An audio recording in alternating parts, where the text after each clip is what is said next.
Hello, let's see this question. Despite the fact that both CO2 and H2O are triatomic molecules, the H2O molecule is band whereas CO2 molecule is linear. On the basis of dipole moment, explain this. मतलब हमें क्या concept use करना है? हमें dipole moment का concept use करना है और डायपोल मोमेंट का कॉन्सेप्ट यूज करते हुए हमें ये बताना है कि आपका जो CO2 ट्राइएटॉमिक मॉलिक्यूल है वो आपका क्या है, लीनियर है, और H2O जो आपका ट्राइएटॉमिक मॉलिक्यूल है वो आपका क्या है, बेंट है। ऐसा क्यों हो रहा है? तो देखिए सबसे पहले इसका क्या पता करोगे, इसका आपको शेप पता करना पड़ेगा।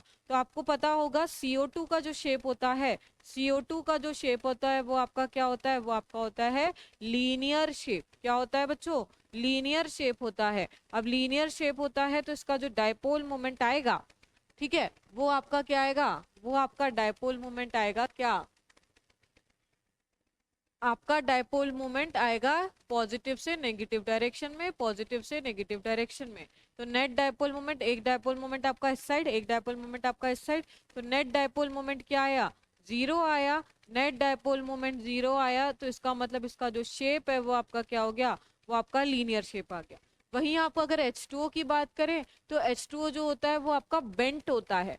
बेंट होता है, क्यों बेंट होता है उन्होंने अगर बता रखा है, मतलब ये आपका क्या होता है, ये आपका बेंट होता है शेप इसका, और ये आपका क्या हो गया, ऐसा आपका H2 होता है। तो डायपोल मोमेंट अगर आप देखें तो डायपोल मोमेंट इस केस में क्या हो जाएगा, इस डायरेक्शन से इस डायरेक्शन में, इस डायरेक्शन से इस डायरेक्शन में, और लोन पेयर की वजह से जो नेट डायपोल मोमेंट आएगा वो क्या आएगा, ऊपर आएगा, जिसकी वजह से आपका जो इसका शेप होता है वो आपका क्या होता है, यहाँ पे आपका शेप बेंट हो जाता है। क्यों बेंट हो जाता है? क्योंकि यहाँ पे भी तीन एटम है, वहां पे भी तीन एटम है, लेकिन ये तीनों एटम लाइन से प्रेजेंट है और उसके साथ साथ इस कार्बन पे कोई भी लोन पेयर प्रेजेंट नहीं है। अगर लोन पेयर, एलपी मतलब क्या होता है बच्चों, ये आपका जीरो है। कार्बन पे लोन पेयर क्या है, लोन पेयर एब्सेंट है, और अगर लोन पेयर एब्सेंट है तो कोई भी रिपल्शन नहीं होगा। कोई रिपल्शन नहीं होगा तो आपकी लीनियर ज्योमेट्री मतलब 180 डिग्री का एंगल क्या हो जाएगा, सबसे ज्यादा स्टेबल हो जाएगा।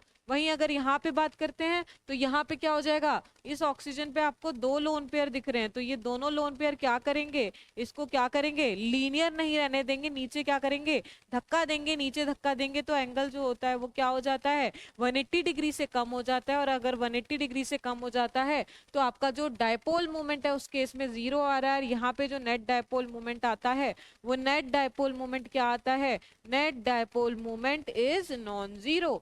वहीं आपका CO2 के केस में डायपोल मोमेंट क्या आ रहा था, जीरो आ रहा था, बिकॉज ऑपोजिट डायरेक्शन में डायपोल मोमेंट की क्या आ रही थी, डायरेक्शन आ रही थी। और आप H2O के केस में देखिए डायपोल मोमेंट की डायरेक्शन अपोजिट डायरेक्शन में नहीं है, ये आपका इस साइड ऊपर, ये भी आपका ऊपर, ये भी आपका ऊपर, तो जो नेट डायपोल मोमेंट आएगा वो क्या आएगा, वो आपका ऊपर साइड आएगा, मतलब नॉन जीरो डायपोल मोमेंट आएगा।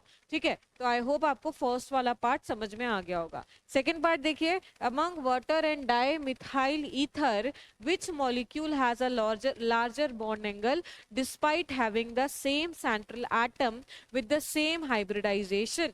ठीक है, वाटर और डाई मिथाइल ईथर की बात कर रहे हैं। तो वाटर ये आपका हो गया, ये आपका क्या हो गया, ये आपका हो गया डाई मिथाइल ईथर। यहाँ पे आपका CH3, यहाँ पे भी आपका क्या आ गया, CH3। तो ये है आपका डाई मिथाइल ईथर। अब यहाँ पे बात कीजिए तो यहाँ पे क्या हो गया, ये लोन पेयर, यहाँ पे बात कीजिए ये लोन पेयर, यहाँ पे बात कीजिए ये लोन पेयर, यहाँ पे बात कीजिए ये लोन पेयर। ठीक है, तो फर्स्ट केस में आपके पास कितने लोन पेयर है, फर्स्ट केस में आपके पास बेसिकली फर्स्ट या सेकंड केस दोनों में आपके पास कितने, दो दो लोन पेयर है। लेकिन बॉन्ड एंगल की बात कर रहे हैं कि आपका डाइमिथाइल ईथर का बॉन्ड एंगल ज्यादा क्यों होता है, डिस्पाइट सेम हाइब्रिडाइजेशन। दोनों का हाइब्रिडाइजेशन क्या है, इसका भी हाइब्रिडाइजेशन sp3, इसका भी हाइब्रिडाइजेशन sp3, लेकिन यहाँ पे बॉन्ड एंगल हायर और यहाँ पे बॉन्ड एंगल लोअर क्यों होता है। इसका एग्जाम्पल, इसका आंसर हम किससे दे सकते हैं, इसका आंसर हम दे सकते हैं NBEPR। मैम ये क्या है, non bonded electron pair repulsion theory. कौन सी theory, non bonded electron pair repulsion theory. ये वाली थ्योरी के थ्रू आप क्या कर सकते हो, बेसिकली इस क्वेश्चन का आंसर दे सकते हो। ठीक है, यहाँ पे अगर आप देखो तो ये दोनों CH3 क्या करेंगे, ये CH3 इधर, ये CH3 इधर, बेसिकली क्या है, ये आपके बड़े बड़े ग्रुप है, तो ये क्या क्रिएट करेंगे, ये एक दूसरे को रिपेल करेंगे। ठीक है, एक दूसरे को रिपेल करेंगे तो ये जो बॉन्ड एंगल है वो क्या हो जाएगा, वो आपका बढ़ जाएगा। वहीं अगर इनकी बात करें तो ये इनका साइज क्या है, छोटा छोटा है, ये साइज बड़ा बड़ा होने की वजह से ये क्या करेंगे, एक दूसरे को रिपेल करके due to its larger size, due to larger size, किसका, due to larger size of, किसका लार्जर साइज, CH3 का, दोनों क्या करेंगे, रिपल्शन होगा। रिपल्शन होगा तो आपके जो बॉन्ड एंगल है वो बॉन्ड एंगल आपके क्या हो जाएंगे बच्चों, वो बॉन्ड एंगल आपके इंक्रीज हो जाएंगे, बॉन्ड एंगल इंक्रीजेस। और अगर बॉन्ड एंगल इंक्रीज हो गया इसका मतलब क्या, इसका मतलब ये वाला बॉन्ड एंगल बड़ा होगा और ये वाला बॉन्ड एंगल क्या होगा, छोटा होगा। आई होप आप लोगों को ये समझ में आया होगा। ठीक है, तो हम लोगों ने दोनों ए और बी पार्ट दोनों ही क्या कर लिया है, देख लिया है। आई होप आप लोगों को क्लियर होगा। Thank you so much.